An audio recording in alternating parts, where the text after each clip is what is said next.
has the inherent complexity of society removed maybe the natural checks that we used to have in sociopathic behavior? I think if we're kind of debating in the corner of whether or not sociopathy is needed in leadership, I would argue against that we do not need it. If you think about what democracy is, it is a sort of popularity contest, right? Like you're not going to get the votes unless people know you. And the people that are most adept at getting popular and manipulating others, well, it turns out those are sociopaths. Welcome to Radius of Reason. I'm Levon with my co-host, Andre. And today we have yet another Metacrisis episode. So one of the contributing factors to the Metacrisis, or what we call the interconnected problems humanity is facing from a standpoint of technology, politics, economics, the environment, is the prevalence of sociopaths who are running our systems. To discuss this, we're joined today by the author of a great Substack called Soulful Systems. Her name is Chusna, and her work focuses on the connection between human psychology and the Metacrisis. Chusna, what role do sociopaths play in the Metacrisis? So let's talk about the Metacrisis first. So Metacrisis is a totality of risk that we as a species and the planet is currently facing. And the problems, the issue with the Metacrisis is complex and interconnected and systemic in nature, and it cannot be solved by themselves. How does sociopathy play into the Metacrisis is this very thing that there has been an increase in mental health disorder across the board. And the problem with, that sociopathy has been in the news so much is because that we are seeing a lot of sociopath in powerful positions. Mm-hmm. And okay, let's just maybe take it back, because that is the clinical term for sociopathy, is called antisocial personality disorder. Mm-hmm. And just to understand where it's placed, in kind of like, how does it all fit in with how we diagnose mental disorder is, to put it simply, mental disorder practitioners have this thing called the DSM to classify mental disorders. Mm-hmm. And if you were to place into, really kind of three big categories, there's the mad, the bad, and the sad. So the mad is, we know the mad, it's this schizophrenia. We got the people who's very paranoid. We're kind of thinking, like kind of a Gotham kind of insane asylum. And then there's the mad, which is what we're talking about today. There's antisocial personality disorder. There's narcissistic personality disorder. There's borderline personality disorder. And there's this other thing called histrionic personality disorder. In this group, the MAD group, we actually call it cluster B. Mm-hmm. Mm-hmm. So essentially, if you want to understand it, is a group of mental disorder of people who suffer from normal emotional regulation. They have problem regulating their emotions. And the last one, the SAD, which we're not talking about today, but just, quickly touch on it, is just, depressive disorder, OCD. The SAD disorder. But how this kind of all plays in is, we're very interested in the MAD, the bad, the cluster B, mental disorder, because we're seeing a lot of these traits being perpetuated in, leadership positions everywhere. And, this is sociopathy is characterized by a perversive pattern of a disregard of or violation of the rights of others. There's, to list out, there's like deceitfulness, there's manipulation, there's impulsiveness, there's consistent irresponsibility, there's the lack of remorse, lack of empathy. And in order for you to be classified or diagnosed in, the antisocial personality disorder, you have to have a lot of things. I think you have to have three out of the thing I listed just now, and you have to have an onset of it before you turn 15. So as you can see, it's really hard to kind of get people to be diagnosed under this category. But, kind of like a blanket term for sociopathy, I think that's what we're talking about today. Not so much on the people who's been clinically diagnosed. And is it something, just real quick, is it something that is innate to sociopath in terms of their nature, or is it something that is systemically produced? Is it context dependent? This is a debatable one, because there's been a lot of kind of a public discourse, conversations on this, and a lot of question has come up, like, what's the difference between sociopath and psychopath? And there used to be this definition, the kind of explanation that say sociopaths are born and sociopaths are made. So that's like kind of a more social or environmental factors that comes into play with sociopath. Hey guys, if you're enjoying the show, make sure to hit subscribe, like, comment. Anything else they should do, Andre? Really just tell us how we're doing. We always love seeing your beautiful, beautiful comments. And they're kind of capturing of some of our economic and political systems, because that's kind of what we're talking about both, right? We're not limiting it to talking about these roles in business versus government. We're taking it holistically. But do you feel that this is something about maybe a predominant global culture emerging that makes it viable for these sorts of disorders to seize power and to exploit power? Or is it something a little bit more nefarious and insidious, where just in human systems in general, we're vulnerable to these kinds of personality traits taking charge and taking control? Oh, that's really interesting. I mean, it's multifaceted, right? So there's the element of it being our culture perpetuate this as well. I think kind of like down the line, we're going to be talking about the culture that foster this kind of personality traits. Whether it's a disorder or not, I think that comes into the spectrum of things. If you're kind of scoring quite high on the spectrum, then that becomes a disorder. When it kind of compromises the way that you are living, the way that you are connecting with other people, the way you are tackling the problems, how you see the problems at hand. Because part of the problem with sociopathic behaviors or characteristics is that they lack the long-term vision to solve problems. Everything is very short-term, very too much of their personal gain, as opposed to a collective impact. And, looking at some of the stats, so around 4% of the general population seems like it could be classified with antisocial personality disorder. Let's just call it sociopathy for simplicity. And it seems to be 3 times more common in men than women, which kind of, I guess, confirms that confirms the feminist view that the patriarchy is the problem. But there's also, I think 20% of CEOs are potentially sociopaths. And I think I read another stat where the state of Washington, D.C., or the District of Washington, D.C., or Jesus Christ, what am I saying? The District of Columbia, where all the politicians in the U.S. has the highest rate of sociopathy.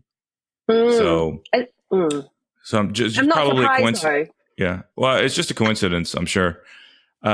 So I guess given this prevalence of sociopathy in our society, and in particular positions of power, is there a utility to sociopathy, and what are kind of the evolutionary origins behind it? Because surely it exists for a reason, and especially from a game theoretic standpoint, it has some sort of advantage. If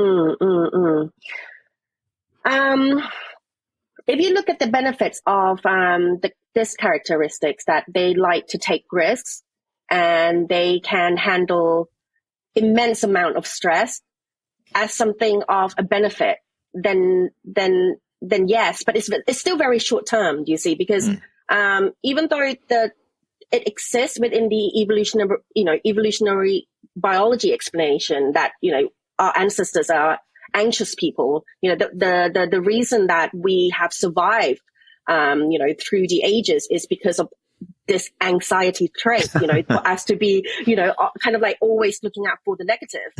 That has been, so advantageous to our survival. But our culture right now, we're talking about modern society right now, we're talking about capitalism or, neoliberalism, that has exacerbated these kind of a more negative traits in ourselves. So in a way that there is a biological advantage to have these traits, but in excess, in extreme cases, and this is where is it in extreme cases now, because it's completely like fostered and exacerbated. We are in the moment of crisis that it has gone completely unchecked. That's the problem right now. Is it inevitable though, given like the scale of societies, as societies become larger and we've moved from hunter-gatherer tribes to just, chiefdoms and then nation states and so on, and this more or less global society. Is it an inevitable byproduct in the sense that there is greater anonymity between individuals? Which means there's a total lack of transparency and thus a lack of accountability for people's actions. So the rewards of sociopathic behavior are greater and the costs are, minimal compared to the past.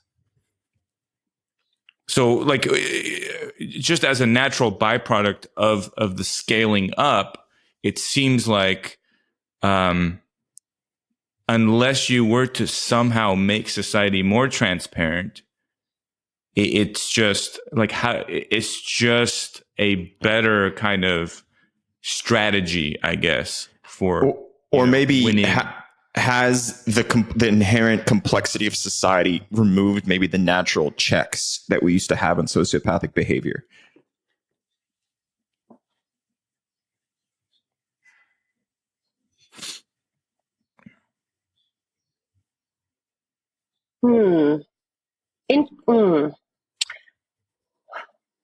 I think if we're kind of debating in the corner of whether or not sociopathy is needed in leadership, I would argue against that. We do not need it. Fascinating. Because I feel that sociopathy is actually a maladaptive form of the traits that we're supposed to have. So if you were to kind of dissect sociopathy, right? So if we can go straight to the concept of the dark triad. And the dark triad is a concept that's actually been recently coined. It's like post-millennium, post year 2000. So it's really new. And psychology itself is very new as well. It's only like 100 years ago that we started kind of framing what, the study of the mind. So dark triad is consists of three dark traits. So there's narcissism, there's Machiavellianism, and there's psychopathy. So if you were to look at these three, dark traits, on average, these three traits, we kind of all need it.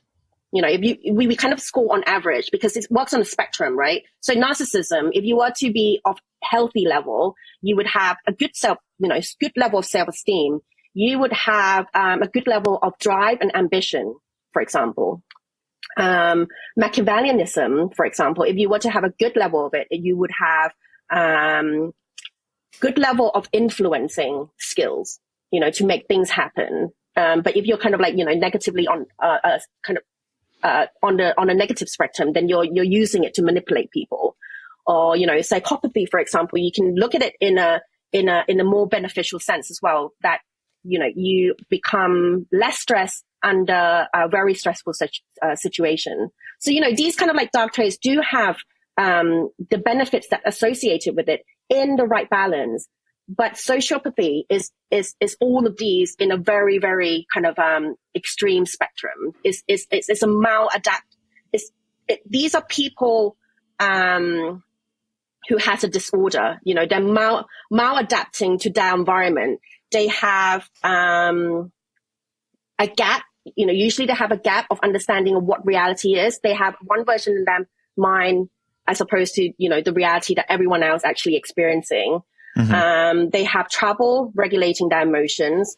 and they have the lack of skill to empathize with others as well. So in a sense, sociopathy is not good for leadership at all. That there are so many other traits that is needed in leadership, and then sociopathy would probably be ranking quite low. So how would you then kind of look at the historical examples of individuals that maybe manifested some of these traits of dark triad that we look at as kind of great forces of movement in history? So for instance, Napoleon, there's obviously a very complex legacy there, but we can agree hopefully that he introduced, let's say, the foundations of a model legal system to France, for instance.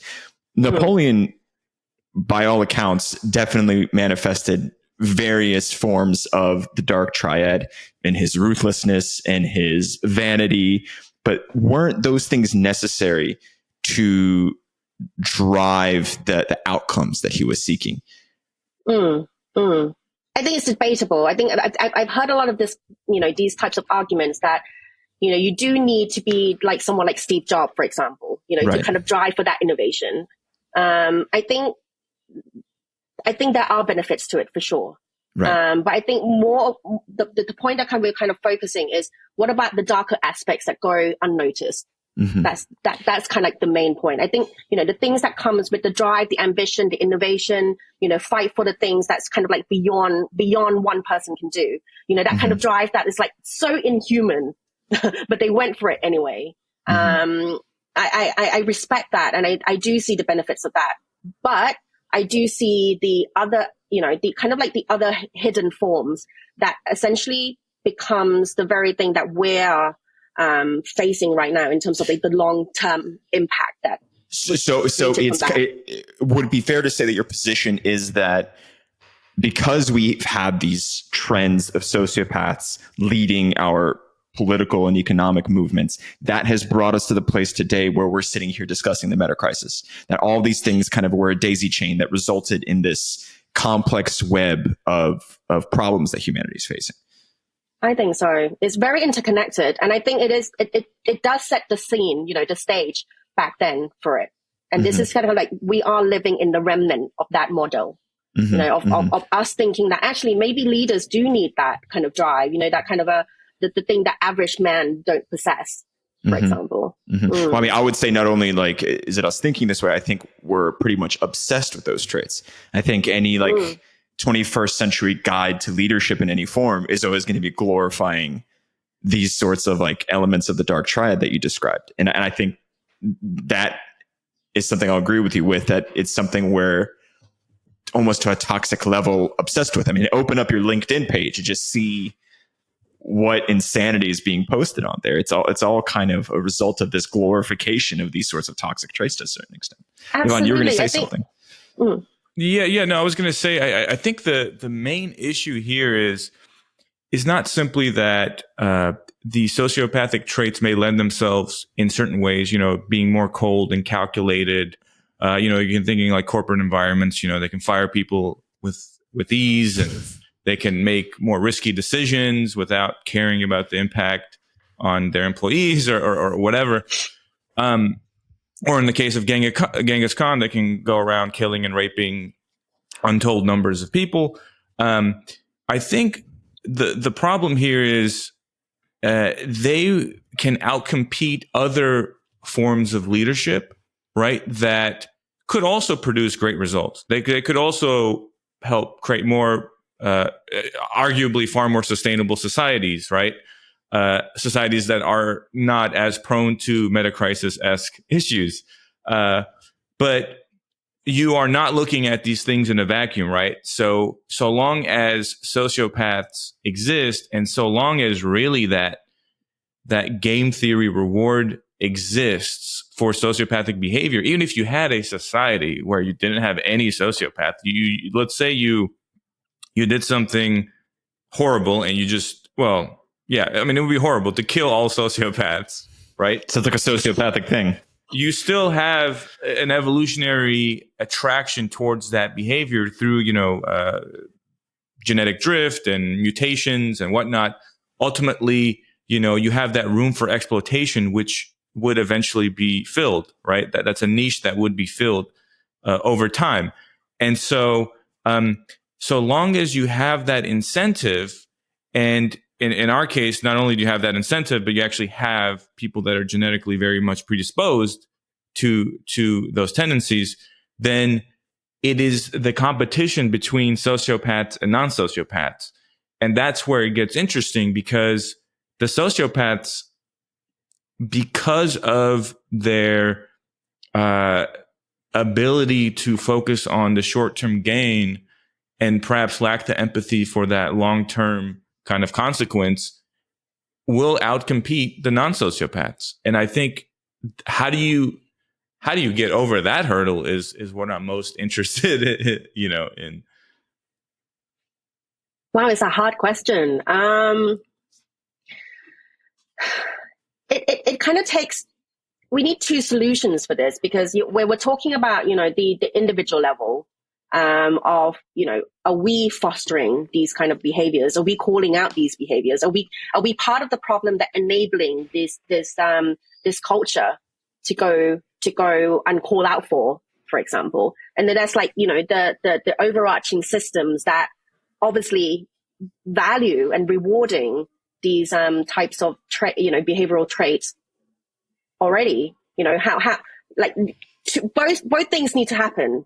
I feel, we're already kind of talking about, the capitalistic nature of our society, and it having kind of messed up our orientation of our values. We completely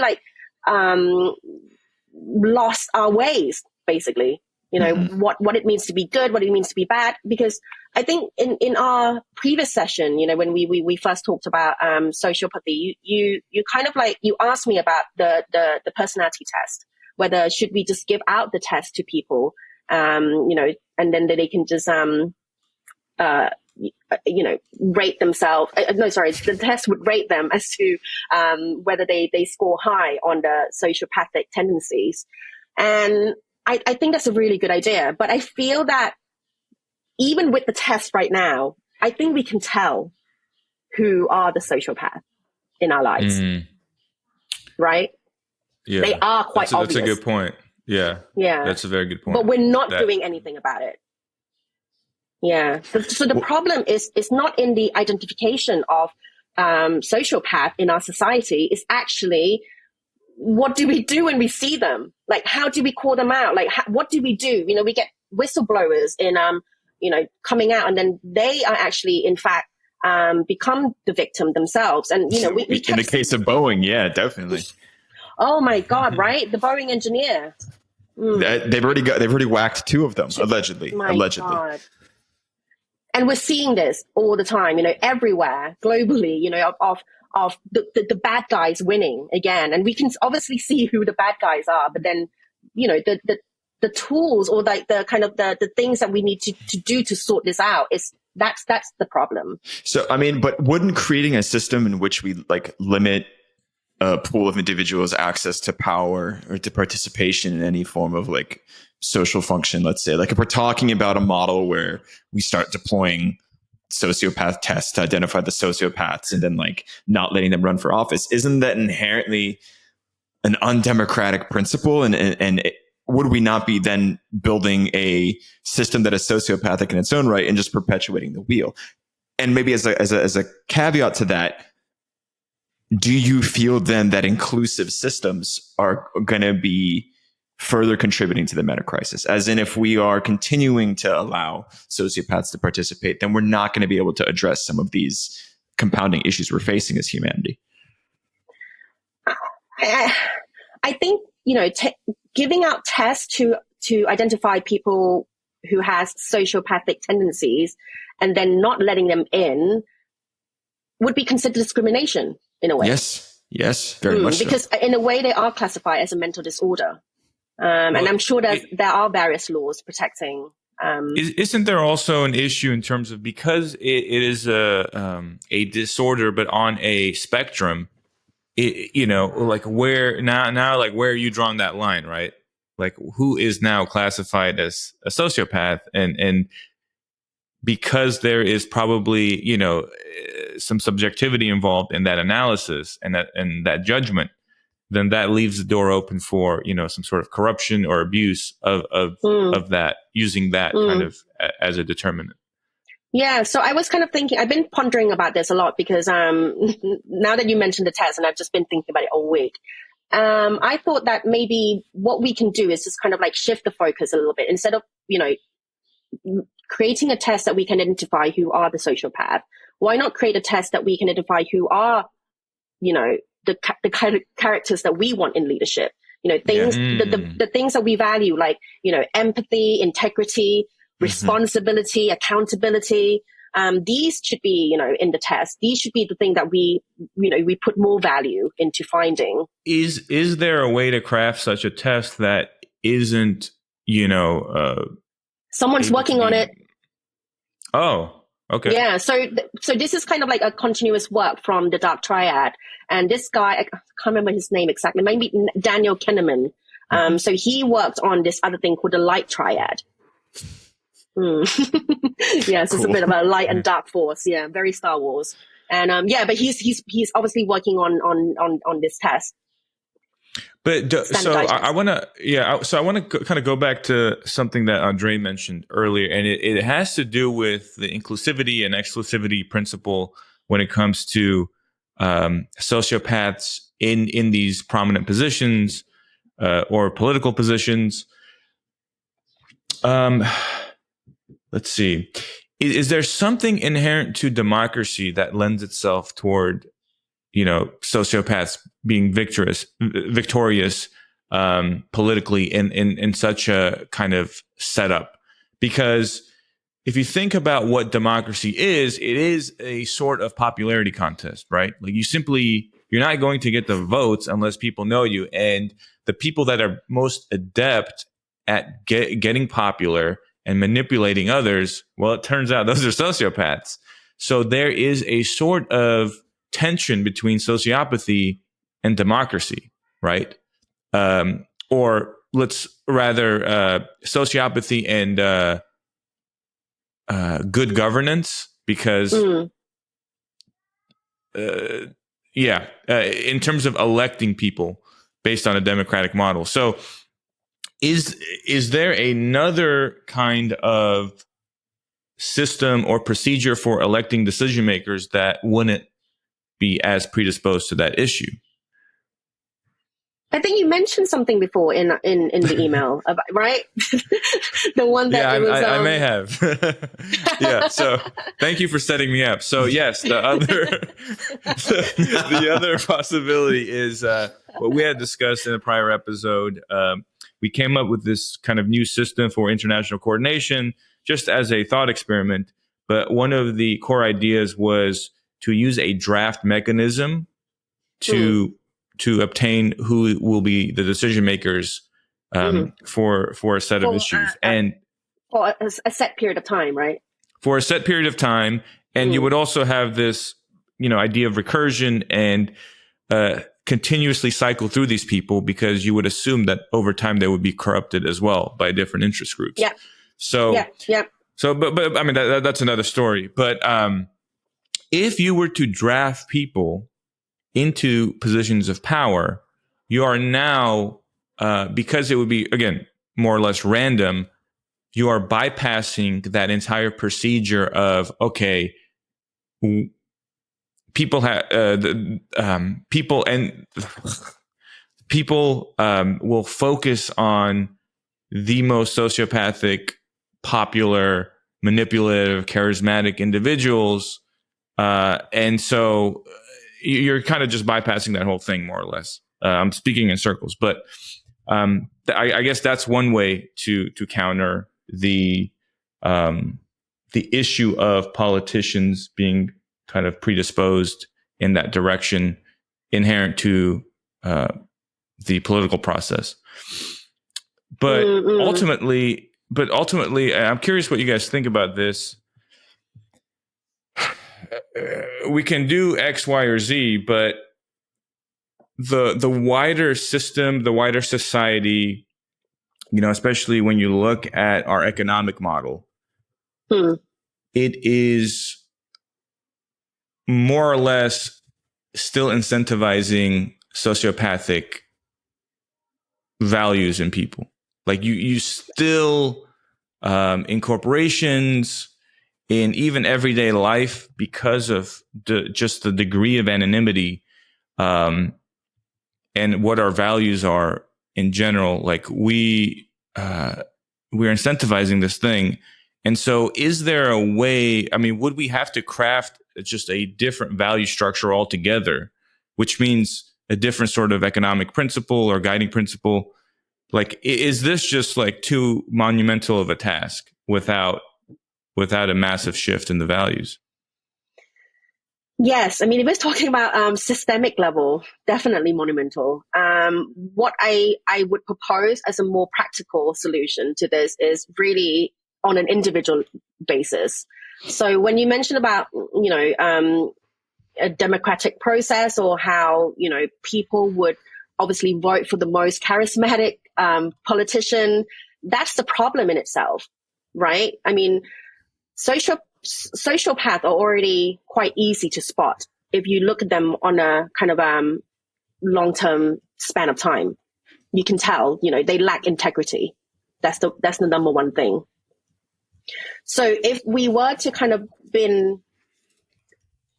inject the information literacy into the public more, to have the public awareness of certain traits like this, I think that's the way forward. Kind of like increasing the collective consciousness of what is the problem right now, what they should be looking out for in leaders. I think it needs to start at individual level to have that awareness first. Okay, what specifically would be ways to catalyze that individual change?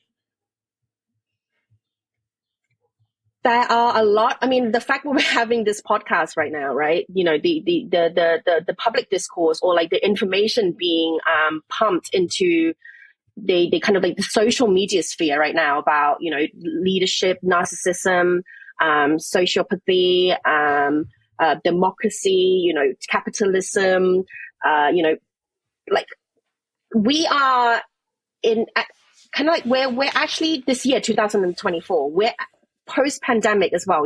A lot of things has shifted. I think the critical thinking, I feel the critical thinkers movement is coming.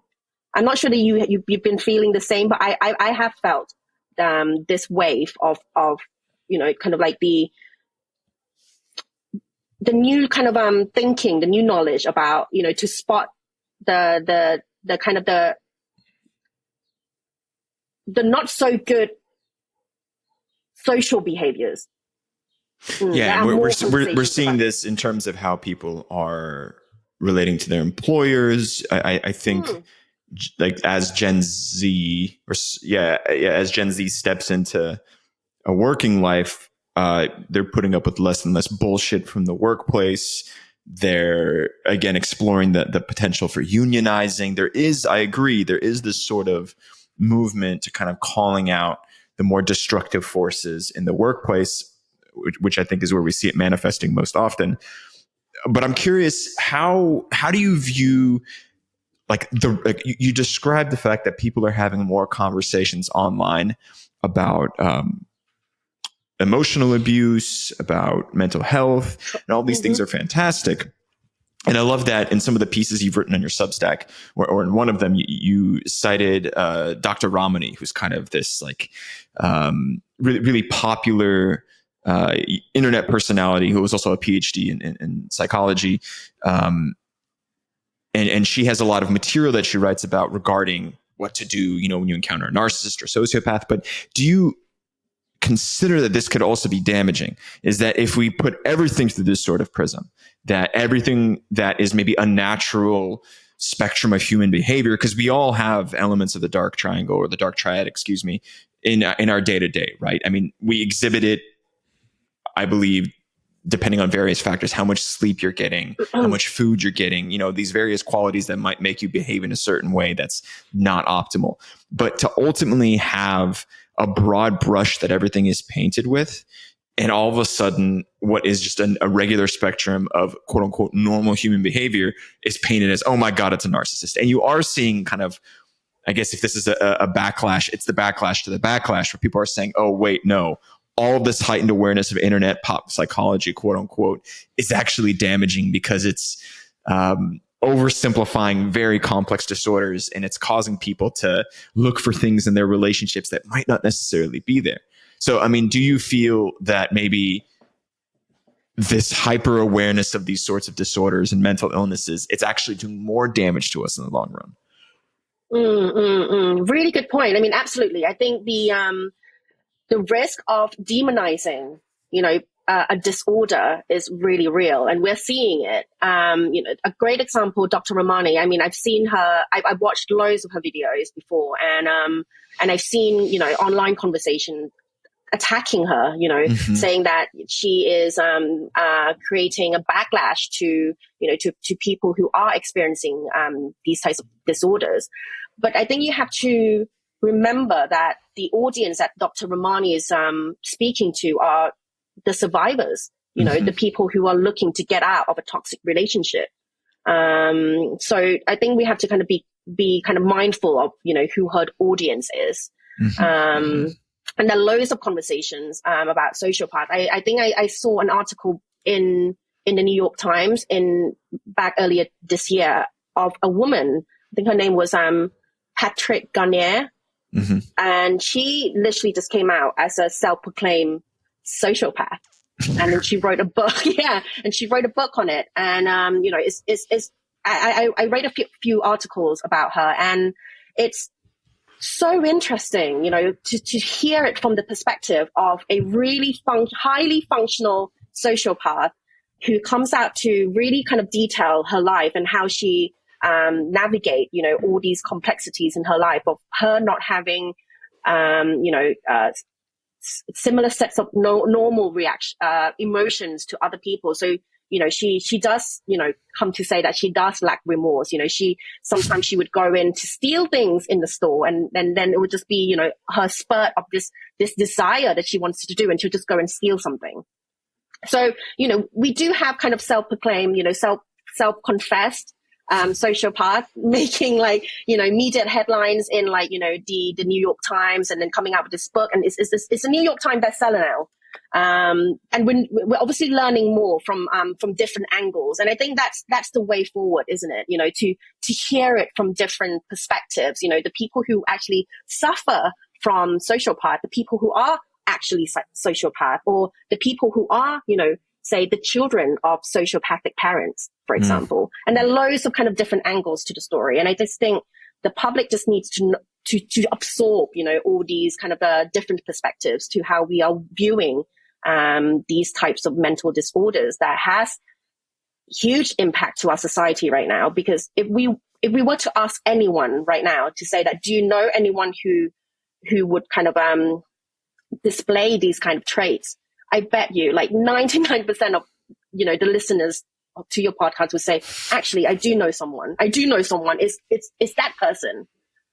But, I think it's interesting because when you look at it in terms of politics, if someone's on your tribe, all of a sudden now you're blind. Yeah. You're willing to excuse and forgive all this kind of behavior. Is Donald Trump, for example, if you were to ask people on the left, 100% would agree that he's a sociopath. But what percentage on the right would, right? It would be a significantly lower number. So, I mean, it's just, there's so many different biases. That's why I really like your point about how we can kind of identify sociopath, even if we don't admit it, on a survey about, or even to our friends, oh, do you think Trump is a sociopath? It's oh, no, whatever. But it's deep down inside, I think people do have that intuition. It's just there are other incentives and other variables clouding. It's tribalism. Yeah. And sometimes we do see sociopathic leaderships in corporations, and we don't do anything about it. Why? Because it's our employment. The power is up there, and then what can we do? Well, what's interesting is, sorry to interrupt, but I want to make sure I don't forget this. So I read an article recently where sociopaths in positions of power in corporations, they would hire more sociopaths. So there is a sort of compounding effect. Of course. They would surround themselves with yes men. So of course, they wouldn't hire someone who is going to be opposing to their views, and then, yeah, of course. But I mean, I think, and this is where my like opposition to any sort of like testing or identifying system comes into play, because I think this really isn't about the individuals. It's not about, a sociopath running company X, Y, and Z. To me, it's 100% a reflection of this stage of like maybe global economic system that we've developed that kind of came into the fold in the 1990s, right? This neoliberal capitalist model. I think it just, this is the sort of individual that's going to float to the top of it. And if not, the system is just going to grind you down. And to be successful and to be, maybe to even survive in this system, you do have to have these sorts of ruthless characteristics that Chusna described in the Dark Triad, because otherwise you're not going to float to the surface. And to the point, Levon, you were making, it is kind of a social arms race to a certain extent, where the ones that manifest these qualities, maybe that aren't aware of them or are aware of them and they still behave in the way they do, they're always going to rise to the top because the system in itself enables it, because we don't have an alternative. And I mean, this is, I think, quite a fascinating conversation that we're having, because Chusna, you're not based in the United States. We're based in the United States, and yet we're discussing things that we can kind of all, to a certain extent, agree on, and we're all seeing this within our own respective societies, right? So I think that we can run as many tests as we want. We can, create as many institutions as we want to prevent or try to prevent sociopaths from seizing any form of formal control. But as long as we have our current socioeconomic system in place without any reforms, then we're just going to have this sort of problem over and over again. And then we're going to have a system in which the sociopaths are administering sociopathic tests to prevent other sociopaths from getting to power. And I think it's maybe again, if we talk about the meta-crisis as like a self-perpetuating entity and a cyclical pattern, this is it, right? It is the system which was built perhaps by sociopaths and enabled by sociopaths is continuously functioning, producing more and more of these sorts of individuals. Because nobody's writing, I mean, you talked about Steve Jobs. We have, I mean, it's probably fair to say on a global scale, a cult of Steve Jobs. Everybody sees him as this like grand innovator, this grand sort of visionary. And nobody talks about like, I don't know, the one pleasant individual at Apple that wasn't going to be like ruthless. It's a systemic thing, I think, not an individual thing. Absolutely. I completely agree. I mean, if we were to take ourselves back to, the late 20th century, going back to the neoliberalism movement, it started from there. That's the value of neoliberalism movement. It was that was solving the problem of economic stagnation. It was kind of like a post-World War II kind of situation. We needed to inject more into the economy. So it was kind of like the prominent figures back then was like US was Reagan, in the UK was Margaret Thatcher. Oh yes. Right. So it was kind of the movement into like we need to kind of go privatization. We wanted like the state to have less control of the economy, more private sector to go in and expand. And it was all of that, those values, growth, profits over the collective, on the environment, profits over the everything else. And that essentially are the values that has completely, took us to the meta-crisis conversation today. Fascinating. And you write a lot on your Substack about the role of trauma in a lot of this. Do you feel that the current neoliberal system, if you will, it's kind of mass deploying trauma globally? It's only further contributing to the rise of these sorts of personality traits, or is trauma maybe innate just to humans in general? And if we were living in like a communist utopia, we would have the same exact situation going on. I think trauma is very natural in human nature. But repressed trauma, as in like ongoing untreated trauma, that's the problem. That really is the problem. And untreated trauma is the problem. Untreated. So trauma like is always going to, go ahead. So we talk about kind of like trauma as something like something that it's not something that happens to you. It's something that happens to you. Sorry, it's not something that happens to you, but it's something that happened inside you because of what happens to you. So it's essentially like how you took it inside, how you process it, or not process it. And the fact that we're not really manifesting a quote unquote global culture that is able to effectively address that, which again, to your earlier point, maybe we're moving in the opposite direction now, like with the changes happening after the COVID-19 pandemic. It seems we're talking about these things more, but on like a massive scale, we don't really have the institutions in place to kind of effectively address this and effectively treat it or even understand it maybe on like a medicinal scale to an extent that we're just going to produce more and more of these kind of dark triad personality traits, which will continue to feed into the system because the system we've constructed is enabling these sorts of behaviors. Therefore, here we have it, the unaddressed path we're heading on for the meta crisis. Absolutely. Absolutely. I think we're coming towards the end now of the era of toxic positivity. I think, have you heard of Mark Manson? Mark Manson, is he the pickup artist guy? No, he's the guy who wrote the subtle art of not giving a fuck. Yeah. That's another Manson. That one. You have to beat that. Yeah. So he is heavily critical of the toxic positivity culture. Okay. We're kind of like, we're like the 90s kid, right? We grew up with like, Disney movies, and we grew up with like, heroes and Marvels and things are like kind of always good, like the white picket fence, like good life. Our social media is kind of like all curated. Everything looks so perfect. Oh no, shush, don't talk about negative feelings. We've been in that era of, suppress it. You shouldn't, men don't cry, boys don't cry. Shush, you shouldn't be feeling sad. You should be happy. You should be happy all the time. And essentially, the problem is happiness is not a constant state. Happiness is not something you should be, it's not a permanent retainment. It's literally, it's fleeting, right? But we've kind of not been taught that. We've kind of like been taught to chase after happiness.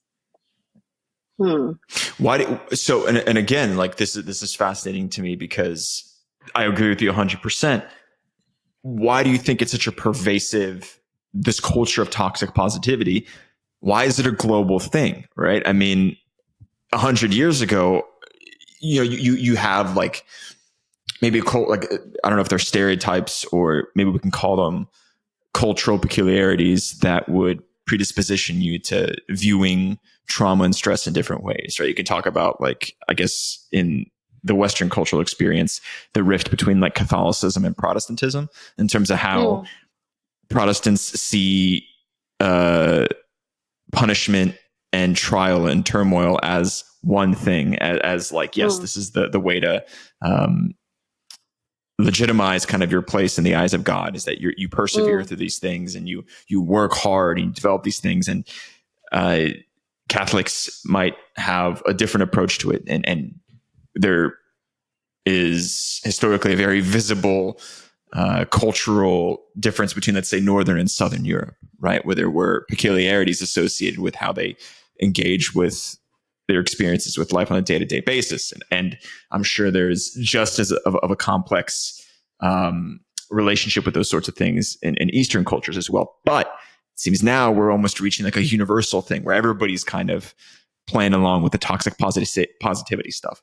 What's going on? Why have we lost that cultural relativism in how we interpret life and how we move through life? I think social media played a huge part in this, right? We used to kind of like get news from people just when we're meeting face to face. But now we're literally like seeing stories of people but it's curated. These all positive story, and it's constant. It's all day long. You can be scrolling, all day long. And I think it's exacerbated the feeling of kind of like one-upmanship with one another. And there's this kind of like heightened competition within ourselves. It's not just from a social perspective. With it, our innate drive to compete with other people it's very heightened as well. Let me ask you something. Do you think the invention of photography and obviously the proliferation of smartphones and the ability to take selfies, and maybe, all the way back, it started with a mirror. But like, do you think that has exacerbated narcissism? I mean, it's just for sure, right? It's almost like a playground for narcissists. Because you're getting that all the time. You're getting this dopamine hit, of like, I'm consuming this. You're kind of getting this short-term spurt of like happiness from consuming social media. Yeah. There's nothing more beautiful. They say there's that quote, nothing sounds more beautiful than like the sound of your own name. And nothing looks more beautiful than perhaps your face, on Instagram with some degree of likes, I guess.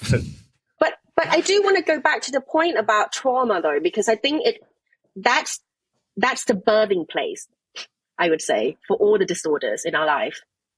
Trauma in childhood experience. That's where it starts. You've referenced, I'd say, the controversial book, "The Body Keeps the Score." Yes. In your work multiple times, yeah. Yes. And why is it controversial?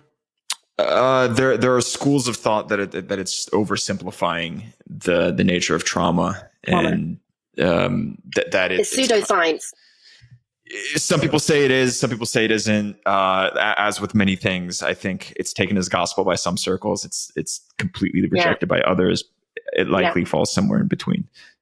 Is what I imagine. It's a very, very new idea, I would say. I've not heard a lot of people who's come out to talk in depth about how trauma has manifested in people, at which stage of life that has impacted the people. But I think there's two names. There's this guy who wrote The Body Keeps the Score, Bessel van Krolk, and Gabor Mate, who does trauma work. That's right. Yeah. So I think really, like if we go back to sociopathic sociopathy and everything else I just said, about the kind of the bad cluster, the cluster B, they have issues with emotional regulation. And this can actually dates back to when you're a kid, when your upbringing, it's usually kind of like forms because you've been neglected when you were young. So you're kind of constantly needing this, attention and love from your primary caregiver that you don't get. Then you kind of grow up, kind of like had your feelings invalidated, and this is kind of like, all the trauma is stored inside your body, and then it kind of like manifests in later life that you don't really understand why you have this kind of tendencies. So it all kind of traces back to capitalism in terms of like, women, I guess also maybe the women's liberation movement in terms of now they can work. And so they're, you're putting kids in daycare and they're not getting that emotional regulation from their primary caregivers, right? So, I mean, it's all kind of related in a sense, isn't it? Like economic incentive and... I think it's more so like less about parents putting you in daycare, more so about parents not providing you with that care at any point or attention at any point, or even worse, I think it's there's a great quote, Chusna, that you pulled from that book, and I was trying to find it in my notes. It's this concept that trauma is the unexamined life.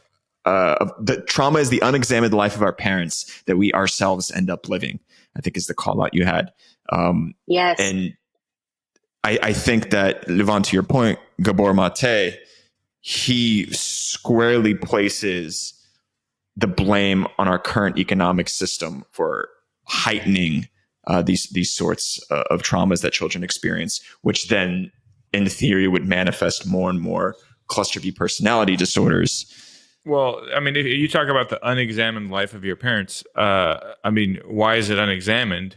How could it be examined when, you're working two jobs or, I mean, it's just the way that we've constructed society is obviously not conducive to.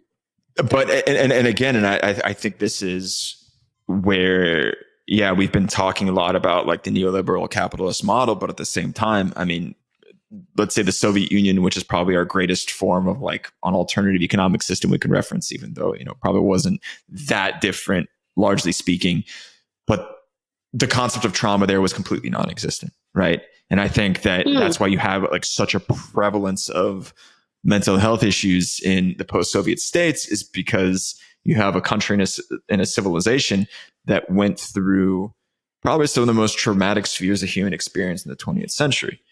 With the revolution, all of the repressions that happened after the revolution, World War II, millions upon millions of people dying over a span of 50 years, and then nobody ever talked about it. I mean, right? I'm not sure that's a fair comparison, to be honest, because it's not clear that the economic system in the Soviet Union was the relevant factor. I mean, it could just be that the field of psychology and our concepts of trauma and whatnot were just not developed. Sure, that's fair. They weren't developed well enough, and that's why I think maybe this isn't exclusively like at the blame of capitalism that we have all these traumatized people. I think it's more complex than just like economic models. I think we don't fully understand what produces these sorts of personality disorders, and we're just starting to a certain extent.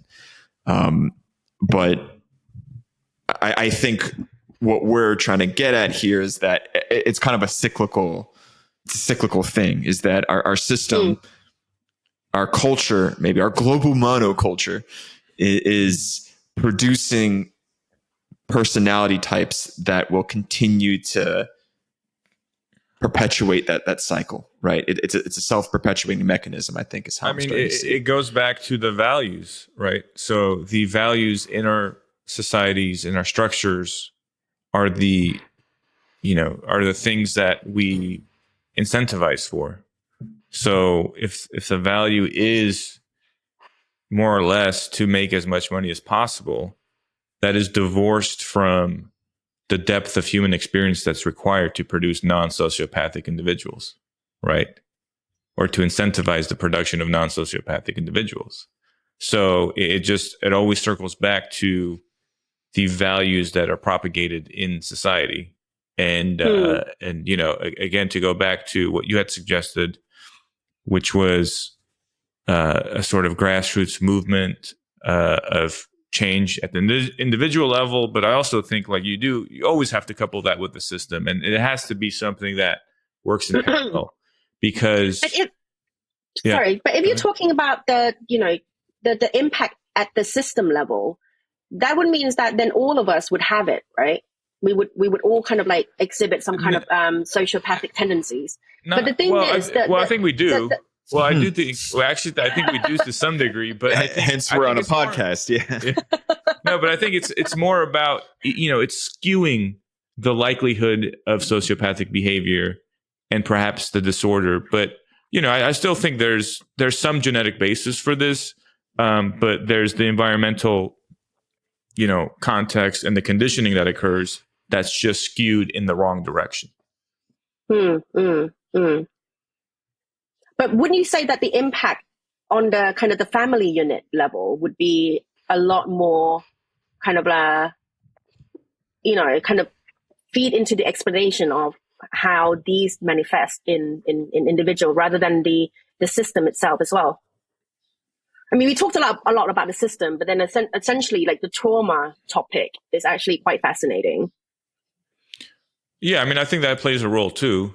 I mean, I don't think we have to, I guess, pick one or the other. I would say, it's just a combination of those various factors. Mm-hmm. Does that answer your question? I'm not trying to evade it, but Yep. That answers this. Yeah. Yeah, I think there's multiple things happening. There's multiple feedback loops, things happening simultaneously. I mean, it's very difficult. And I mean, Andre, you're right. Like, it's not just capitalism. I mean, I think there are aspects to this that are simply fundamental to the scaling up of societies. Yeah. And it's just hard to get away from that. I mean, we live in such a different environment from what our ancestors lived in, from our evolutionary environment, which, is kind of how we're designed. And just simply, and not enough time has elapsed for any sort of biological change to have taken place to adapt to our scale of societies and our new kind of life. But it's it's a tough one. It's a tough one, but we've been talking a lot in previous episodes, as Liban mentioned, about creating a international system of coordination of sorts to address the meta crisis, to start at least trying to tackle some of these varying interlinking problems we're facing from a standpoint of technology, warfare, climate, some of the things you've called out on your own page as you've analyzed the meta crisis, Chusna. And one of the things that we want to do is not necessarily recreate the wheel, right? We do have international organizations today. We've had international systems of coordination probably throughout all of like the modern nation state history. But one of the problems that I think it has faced is the fact that these systems do tend to be exploited by these sorts of individuals and personality types that, again, as we discussed at the start of this episode, tend to render them ineffective and kind of contributes more to these compounding crises we're facing. So if you were designing a system, Chusna, of this sort, like a system or an organization to tackle the meta crisis, how would you keep these sorts of personality traits at the minimal form of influence? Maybe not necessarily at bay, but countering the influence they would have. And we've talked about the test, right? And I think our listeners would probably agree that that's probably not the most effective approach and would probably lead to problems of its own. But how could you design a system that could effectively function at the international scale without the influence or role of a dark triad type?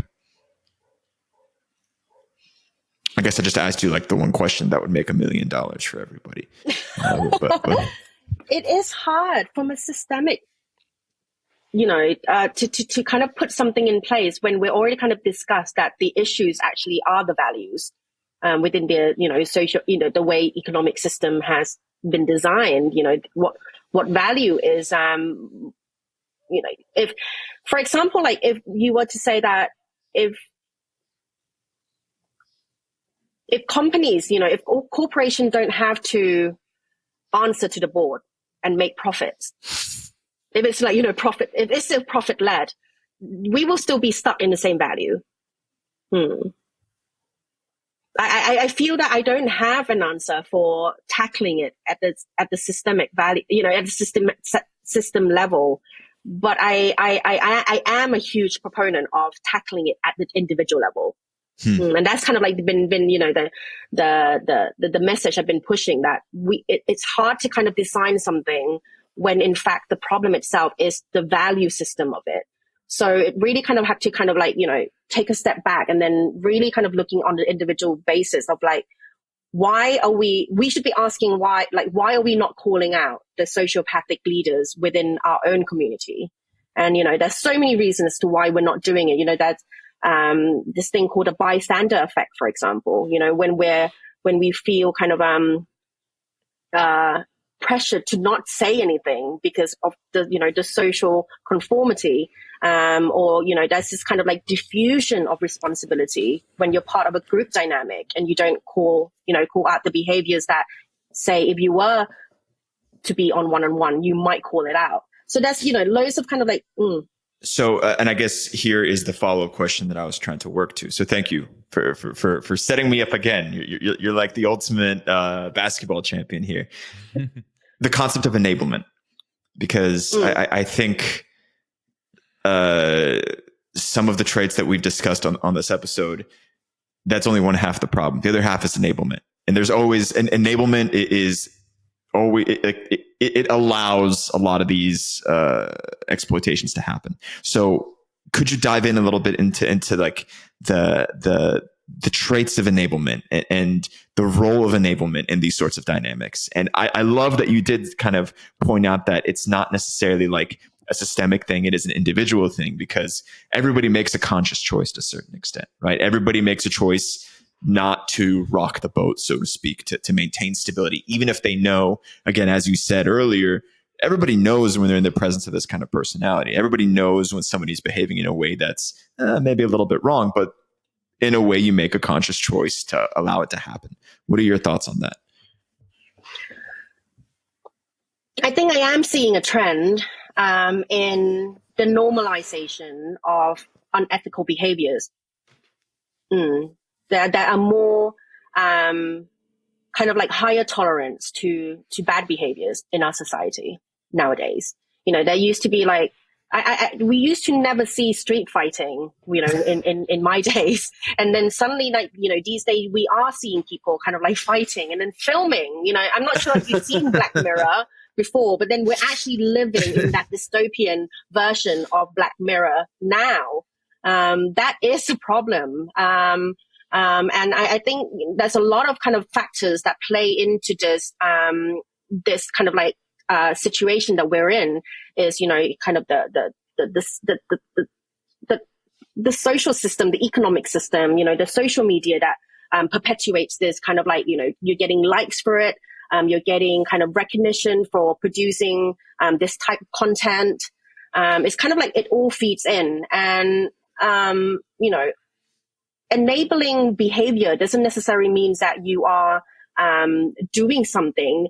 Even the inaction of not doing anything, that's enabling. Because, the things that you don't call out, that becomes your standard. The standard of acceptance.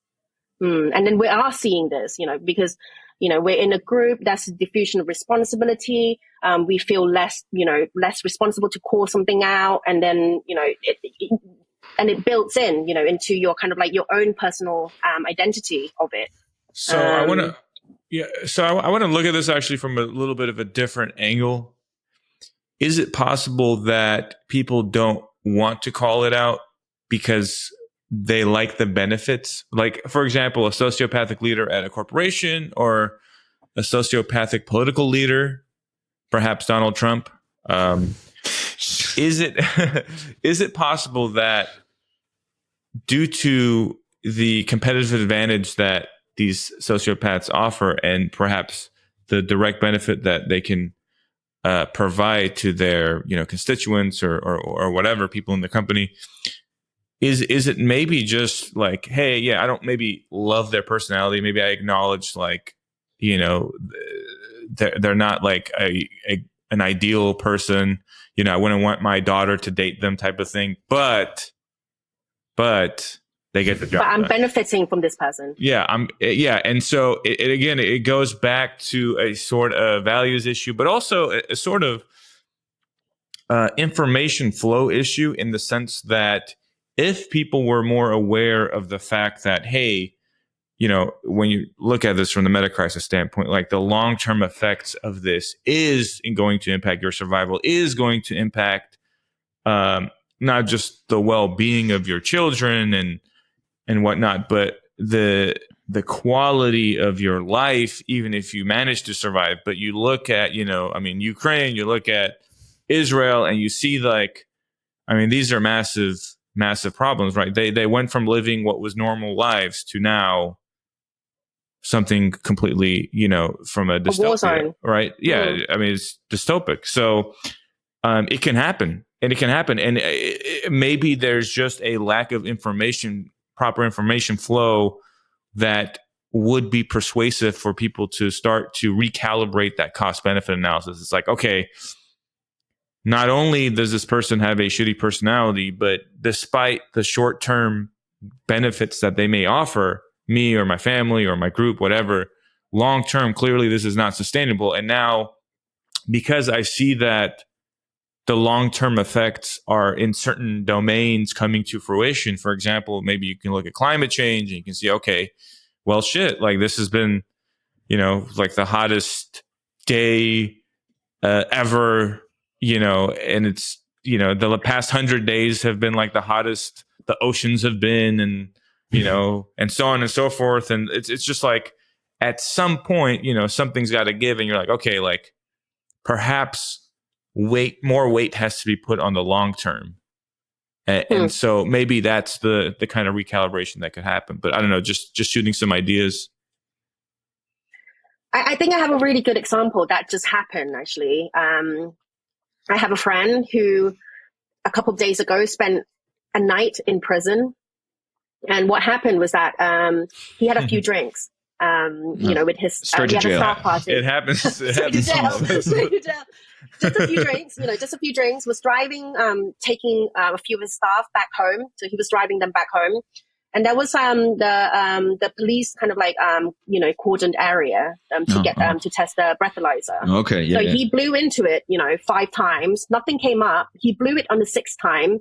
I think it came out like 80 something when the kind of like the mark is at 50. So he's a little bit above it. Usually you get a warning, a slap on the wrist, and then you kind of like off you go. But no, the policeman wanted money, and then my friend was like, "No way, I'm not doing it," And then he said he would rather go, to kind of like take him to the station, get him kind of like properly documented, and then he'll bail himself out with the money that he has. And then the police said, "Okay, go on, then we'll take you to the station." So my friend got was taken over to the station. The police confiscated his phone. He couldn't call anyone. And then next thing he knew, he was put into jail overnight. Wasn't given any drinks, nothing. And then, later on in the morning, the police, came and unlocked the door, took him out, drove him to eat, it started being really nice to my friend. And then, even like, everyone else was like kind of like sitting in the back of the car. And then my friend actually sat in front with the policeman in the car driving back to into town. And, he was like, oh God, really impressed. He was like feeling like, my God, the policeman is actually really, really nice. What he later found was that his dad, called up, the police station, used up all his connections to get his son out. So that, my friend could obviously get out, no problem. So he was actually getting special treatment from the police, from the police station. And then he got told off by his dad in the end. And I thought that he was going to tell me that he got told off by his dad because he was, drink driving. But no, he got told off for not paying the bribe. So we are seeing things like that happen, all the time in our life, of people having different sets of values to us. And then them being, obviously, the dad being the leader of the family unit, has a stronger voice, would say that, no, the right way is to pay the bribe, because how could you be jeopardizing the family reputation? I think, and we're talking about like families of doctors here. These are like doctors and professors in Thailand. Well, I know surgeons are more likely to be sociopaths. So I don't know if he's a surgeon. But, it is true. Yeah. By stats. I think, I think at some level we have to reckon with the fact that there is just an advantage to not having integrity, to being sociopathic. It's just part of human nature, and I think it's an uphill battle for people who are interested in more just, fair, and sustainable societies. Like it just is, and not everyone necessarily even cares for these values or wants them. Like it's just, and I think you have to acknowledge, like, it's kind of a battle, because right now they're winning that battle and they don't give a shit, and they'll run the planet down. They'll destroy the planet for their benefit, or they'll have their bunkers. They'll be fine according to what they think. I don't know about that. But the problem is, you don't have integrity, but at what cost, though? They don't see it that way, because I think from an evolutionary standpoint, there is this programming of my survival is the most important thing. And my comfort, which signals is sort of a cue for survival, is also more important than anything else I can more or less think about in the distant future. So okay.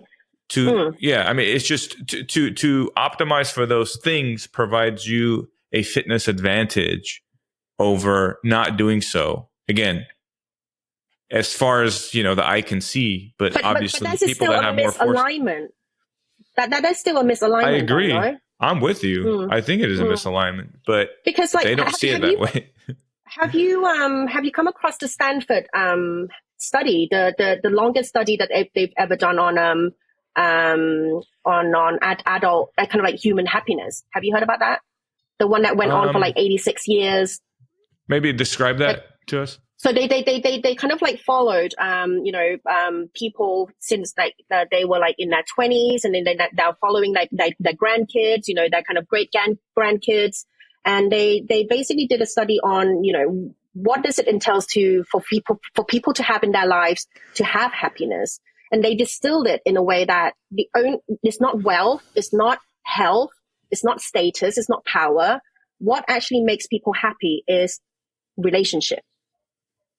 Mm-hmm. Like if you imagine like someone on their deathbed, right, saying like, oh my God, I regretted this, I wish I did X, Y, Z, for example. And it's usually to do with a relationship. It's never about like, oh my God, I wish I have built, 10 different companies. It's not about that. It's always going to be about another person, another relationship.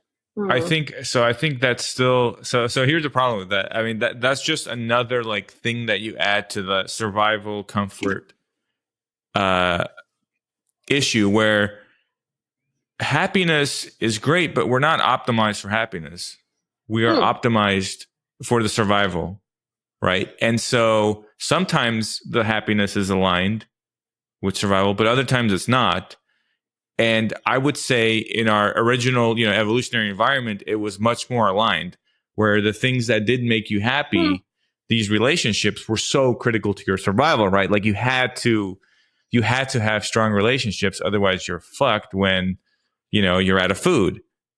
So once you scale up societies and you're not as dependent on people, then although you are unhappy because your relationships or lack of intimate relationships have suffered or decayed or whatever, because the other things that you do that society values for, economic reasons still lends itself better to your survival and even status for reproduction, right? I mean, how much of marriage and reproduction is based on status, right? It's a huge thing, and obviously, status is very much correlated with your economic value.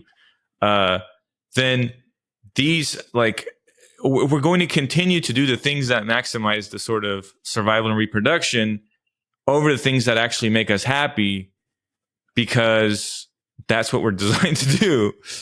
But people that are more enlightened would see like, oh shit, wait a minute, like this is like kind of like a biological trap, and I should be more cognizant of the things that make me happy, which is not to start another company, which is not to make another 20K this year. It's, oh, actually, I would like more time to invest in my health, to invest in my friendships and my relationship, and so on and so forth. So I think that that disconnect is something a lot of people probably don't recognize, because it's in your brain. It's just you're spot on. It's just you're spot on. Yeah, because if we're just looking from an evolutionary perspective, then yes, survival and reproduction would be the primary objective, for us.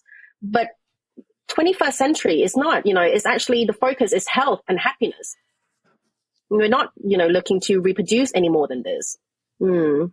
Because I think, when we're talking about survival, we really were talking about survival from death. And then if you kind of like looking at like, this kind of prism called like the Maslow hierarchy of needs, we're kind of like meeting the physiological needs. We're getting like kind of like the food, the air that we breathe. And then we're kind of meeting the safety needs, like our house and everything.